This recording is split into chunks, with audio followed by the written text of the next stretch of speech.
All right, Bill, to kick things off, tell us what you know so far about Kyrie requesting this trade.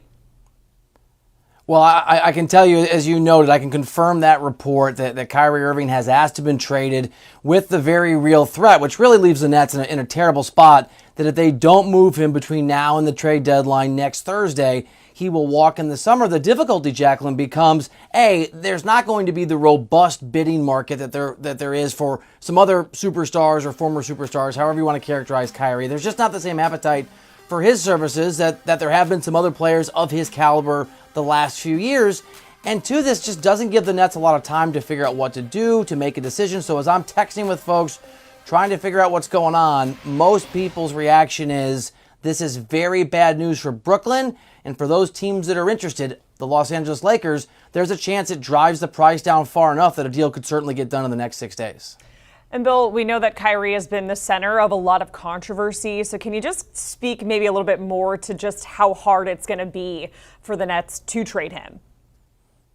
Yeah, I think there's two issues here. One is certainly the fact that he has been a distraction. Whether a worth that distraction or not it depends sort of on the GM, the executive, and the organization, the evaluation they make. But missed ample time because he didn't want to get a vaccination for COVID-19 before COVID hit. He would miss time with his team and just take time off. And just a sense at times he wasn't that invested. There are certainly GMs around the league that I've talked to over the course of this season, as recently, Jacqueline, as the last few weeks, who will tell you that the juice is not worth the squeeze with Kyrie Irving. But there are GMs who will say, look, the guy's talented. A lot of talented people are difficult.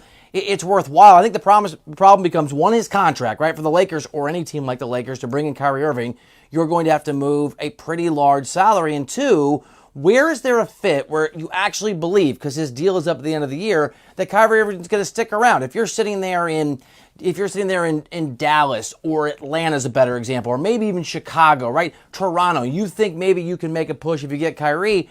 Do you really operate with confidence he's going to stick around? The sense that I get from people around the NBA is Kyrie wants to play with the Lakers, wants to play with LeBron, wants to be in a major market. Maybe Miami, I don't see that as a fit, and I'm certainly not hearing that as a fit right now in these text messages.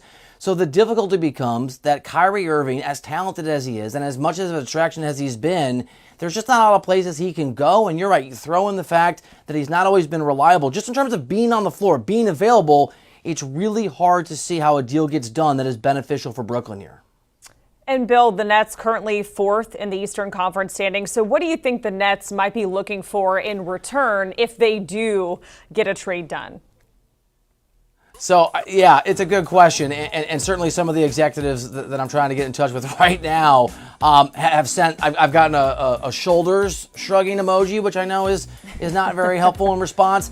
I think what the conversation is going to be, and right now the only team that I can tell you that has an interest, and I can tell you that they do, is the Los Angeles Lakers. In fact, the source just telling me that they were close to the Lakers to making a real push for Kyrie in the summer. Then it had been previously reported that LeBron would like that to happen. Now that would have to involve Russell Westbrook.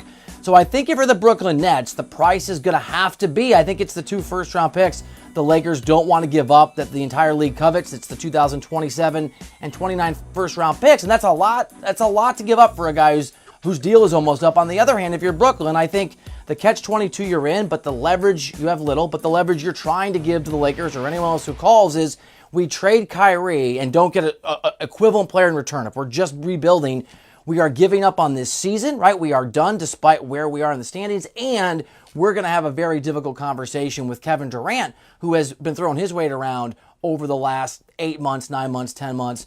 So I think it's multiple first-round picks is what they're going to want. But again, you have 6 days. You have a guy who's got all the leverage. We live in the player and power movement.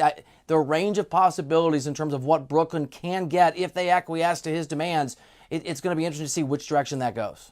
And Bill, you mentioned Brooklyn's other superstar, KD. If Kyrie is gone, where does this leave Kevin Durant?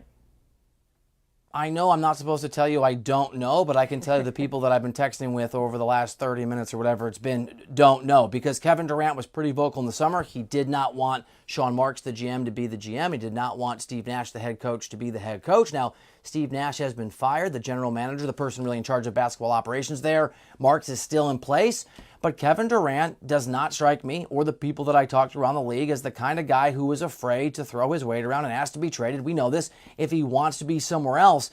And so the short answer, Jacqueline, is it's probably now the most important, or one of the most important unknowns in the NBA. Did Kyrie consult Kevin Durant? Does Kevin Durant blame the Brooklyn Nets organization or Kyrie for the news that we're discussing right here? And does Kevin Durant see a path forward? And I think some of this will depend on what comes back for Kyrie if Kyrie is traded, in which the Nets can be competitive this year, certainly, and in the years ahead, because he's under contract for several seasons.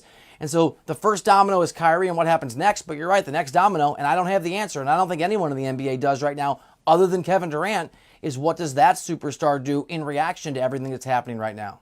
And Bill, you mentioned the team at the forefront with some interest being the Lakers. If Kyrie does go to LA, what do you think that team looks like with Kyrie, LeBron, AD?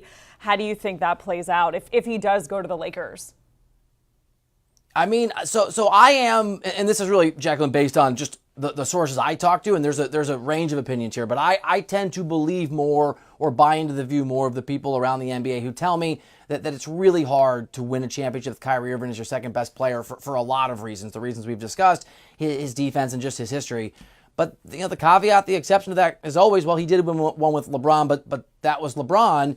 If you're the Lakers, and it's a big if, and you decide in the next 6 days, you're Rob Pelinka, you run basketball operations for LA, that you have to do everything in your power to get this window, this supposed championship window, open a little bit wider for a little bit longer, you can do worse than Kyrie Irving. We know that LeBron James and Kyrie, despite some weird stuff over the years, have played well together. We know, and I can tell you from sources, this isn't breaking news per se, but it's true. LeBron wants Kyrie Irving to that level of talent. We've seen Kyrie praising LeBron James the last few days, and a pretty obvious signal to LeBron. So if they want to be together and they can be copacetic over the stretch of the remainder of the season, even though the Lakers are on the outside looking in right now, even the play-in, they're very close. The West is bunched. You get those guys together, they're certainly a team nobody, whether the top seed or not in the Western Conference, wants to face in the NBA playoffs. All right, that is our NBA insider Bill Reiter joining us to recap that breaking news here. If you're just joining us on HQ, Kyrie Irving has requested a trade from the Brooklyn Nets. Bill Reiter confirming that information, and that news comes 6 days before the league's trade deadline. Now, Irving informed the Nets if he isn't traded by next week's deadline, he'll be leaving this summer in free agency. Again, that breaking news, Kyrie Irving has requested a trade from the Brooklyn Nets. Do you want a sports network that delivers everything that matters about the game? The highlights, the picks, the instant analysis, no yelling, no fake debates, no politics. Hit the subscribe button and never miss a moment.